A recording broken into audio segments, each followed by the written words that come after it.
Idukki Kattappana വെള്ളയാംകുടിയിൽ high mast ലൈറ്റിന്റെ മുകൾ ഭാഗത്തെ ലൈറ്റുകളുടെ സ്റ്റാൻഡ് ഇളകിയത് അപകട ഭീഷണി ഉയർത്തുന്നു. ലൈറ്റുകൾ സ്ഥാപിച്ചിരിക്കുന്ന ഇരുമ്പ് വലയം കാറ്റിൽ ഇളകി ആടുന്നതോടെ ഏത് നിമിഷവും ഈ ഭാഗം നിലം പതിച്ചേക്കാം. കട്ടപ്പന വെള്ളിയാംകുടി ജംഗ്ഷനിലെ ഹൈമാസ്റ്റ് ലൈറ്റാണ് അപകട ഭീഷണി ഉയർത്തുന്നത്. 6 സെറ്റ് ലൈറ്റുകൾ നിലകൊള്ളുന്ന ഇരുമ്പ് വലയം പ്രധാന തൂണിൽ നിന്നും ഇളകിയതാണ് അപകട ഭീഷണി. കാറ്റ് വീശുന്നതോടെ ഹൈമാസ്റ്റ് ലൈറ്റിന്റെ മുകൾ ഭാഗം പൂർണ്ണമായും ഇളകിയാടുകയാണ്.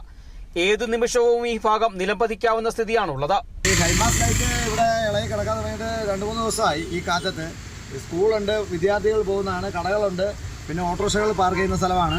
അധികാരികൾ ബന്ധപ്പെട്ടവർ എത്രയും പെട്ടെന്ന് ബന്ധപ്പെട്ട് അതിനുള്ള നടപടിക്രമങ്ങൾ സ്വീകരിക്കണമെന്ന് പറയുകയാണ്. സമീപത്ത് വിദ്യാഭ്യാസ സ്ഥാപനങ്ങളുണ്ട്. അതോടൊപ്പം ലൈറ്റിന് സമീപത്തായി ഓട്ടോ സ്റ്റാൻഡും വിവിധ വ്യാപാരശാലകളും നിലകൊള്ളുന്നു. ആളുകൾ ബസ്സിൽ കയറുന്നതുൾപ്പെടെ ഇവിടെ നിന്നാണ്. നിലവിൽ ലൈറ്റ് ചെറിയൊരു ബലത്തിൽ മാത്രമാണ് തൂണിന് മുകളിൽ നിലകൊള്ളുന്നത്. കാറ്റടിക്കുന്നതോടെ തൂണുമായി നിലവിലെ ബന്ധം കൂടെ നഷ്ടപ്പെട്ടാൽ ലൈറ്റുകൾ ഇരിക്കുന്ന ഇരുമ്പ് വലയം പൂർണ്ണമായും നിലംപതിക്കും. ഇത് വലിയൊരു അപകടത്തിലേക്ക് നയിച്ചേക്കാം. Kerala vision news, Idukki.